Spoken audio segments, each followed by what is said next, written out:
লন্ডনে নিষিদ্ধ ঘোষিত ফিলিস্তিনিপন্থী গ্রুপ প্যালেস্টাইন অ্যাকশনের পক্ষে প্রকাশ্যে সমর্থন জানানোয় অন্তত 466 জনকে গ্রেপ্তার করেছে পুলিশ। সম্প্রতি ব্রিটিশ সরকার সংগঠনটিকে সন্ত্রাসী ঘোষণা করার প্রতিবাদে পার্লামেন্ট স্কোয়ারে কয়েক হাজার বিক্ষোভকারী জড়ো হন। এ সময় তারা প্যালেস্টাইন অ্যাকশনকে সমর্থন দেওয়ার বার্তা সম্মিলিত প্ল্যাকার্ড বহন করে। একই সাথে ফিলিস্তিন থেকে ইসরায়েলি বাহিনী প্রত্যাহারের দাবি জানান। পুলিশ জানায় এই ধরনের বার্তা প্রদর্শন আইন পরিপন্থী। এদিকে এক মতপ্রকাশের স্বাধীনতার উপর হস্তক্ষেপ বলছেন বিক্ষোভকারীরা। এর আগে প্যালেস্টাইন অ্যাকশনের কর্মীরা একটি বিমান ঘাঁটিতে ঢুকে 2টি ট্যাঙ্কার বিমানের রং ও রড দিয়ে ক্ষতি করে। এর প্রেক্ষিতে সংগঠনটিকে নিষিদ্ধ ঘোষণা করা হয়। তবে এই সিদ্ধান্তের বিরুদ্ধে আইনি লড়াই চালিয়ে যাচ্ছে সংগঠনটির সমর্থকরা।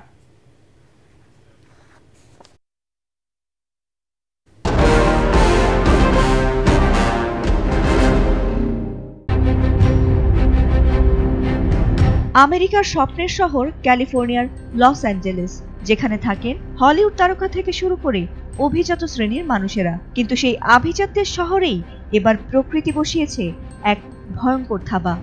আবারও সেখানে হানা দিয়েছে ভয়াবহ দাবানল। তীব্র গরম আর শুষ্ক বাতাসে আগুন ছড়িয়ে পড়েছে বিদ্যুৎ গতিতে, আর তাতে মুহূর্তেই পুড়ে ছাই হয়ে গেছে হাজারো ঘরবাড়ি, যার ফলে নিঃস্ব হয়ে পথে বসেছে হাজার হাজার মানুষ। বৃহস্পতিবার ভেঞ্চুরা ও লস অ্যাঞ্জেলেস কাউন্টির সীমান্তে শুরু হওয়া ক্যানিয়ন ফায়ার ইতোমধ্যে গ্রাস করেছে প্রায় 5400 একর এলাকা। আর শুক্রবার বিকেলের মধ্যে আগুনের লেলিহান শিখা এত দ্রুত ছড়িয়েছে যে মুহূর্তেই হাজার হাজার মানুষকে ঘরবাড়ি ছেড়ে নিরাপদ স্থানে যেতে হয়েছে। দমকল বাহিনী রাত দিন চেষ্টা চালালেও এখন পর্যন্ত মাত্র 28% আগুন নিয়ন্ত্রণে এসেছে। ওই এলাকার বাসিন্দাদের জন্য এখন নিরাপত্তা সতর্কতা জারি করা হয়েছে। কর্তৃপক্ষ জানিয়েছে দাবানলটি এখনো সক্রিয় রয়েছে এবং কাস্তাইক লস অ্যাঞ্জেলেস কাউন্টির দিকে দ্রুত ছড়িয়ে পড়ছে। কাস্তাইক ও সান্টা ক্লারিটা শহরের বাসিন্দাদের ক্ষতিগ্রস্ত এলাকা থেকে দূরে থাকার নির্দেশনা দেওয়া হয়েছে। এছাড়া তীব্র গরম ও শুষ্ক আবহাওয়া দমকল বাহিনীর জন্য এক চরম চ্যালেঞ্জ হয়ে দাঁড়িয়েছে। আবহাওয়া অফিস জানিয়েছে আগামী কয়েকদিনে তাপমাত্রা 100 ডিগ্রি ফারেনহাইট বা 37.7 ডিগ্রি সেলসিয়াস পর্যন্ত ছাড়িয়ে যেতে পারে, যা আগুন নিয়ন্ত্রণের প্রচেষ্টাকে আরো কঠিন করে তুলবে। California forestry and fire protection department জানিয়েছে ক্যানিয়ন ফায়ার হলো রাজ্যের একাধিক সক্রিয় দাবানলের মধ্যে অন্যতম।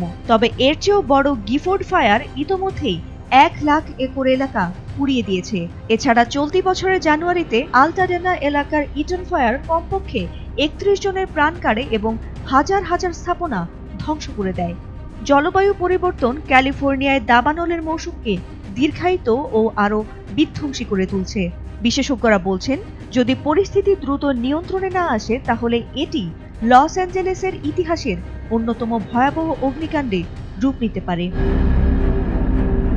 ফাতিমা সুলতানা, এটিএন বাংলা।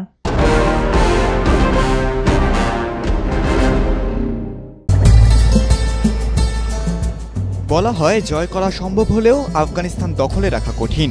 কেন? এই প্রশ্নের উত্তর দেশটির ভূপ্রকৃতি। জনবসতির বিচ্ছিন্নতা ও জাতিগত ভিন্নতাও অন্যতম কারণ। মার্কিনদের আগে সোভিয়েত ও ব্রিটিশদের নাজেহাল হতে হয়েছে আফগানিস্তানে। এর আগের ইতিহাসেও আফগানিস্তান জয়ের নজির পাওয়া যায় না। পাহাড়ি স্থলবেষ্টিত দেশ আফগানিস্তান দক্ষিণ এশিয়া ও মধ্যপ্রাচ্যের একটি অংশ হিসেবে গণ্য করা হয় দেশটিকে। আফগানিস্তানে এ পর্যন্ত একটিমাত্র সরকারি আদমশুমারি সম্পন্ন হয়েছে 1979 সালে। সেই তথ্য অনুযায়ী আফগানিস্তানের জনসংখ্যা ছিল প্রায় 1.5 কোটি।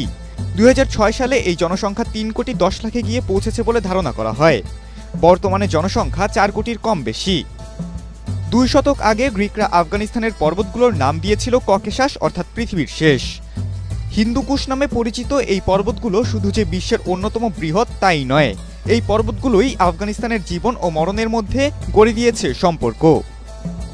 আফগানরা এসব পর্বতের মধ্যেই বাস করে, এমনকি শস্য উৎপাদন ও পশুপালনও হয় এখানেই।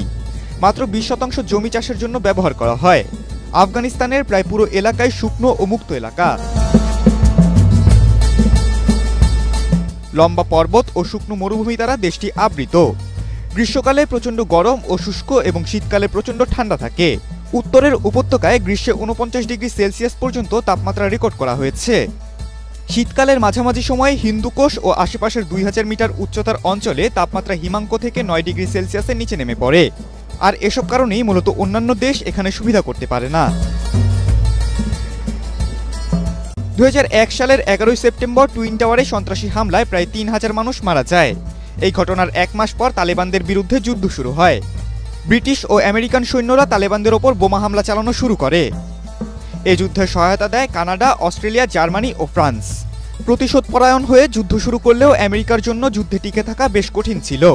এর অন্যতম কারণ ছিল পর্বত ও উঁচু এলাকা। আফগানিস্তানে তালেবান ও মার্কিন যুদ্ধ নিঃসন্দেহে রক্তক্ষয়ী একটি যুদ্ধ।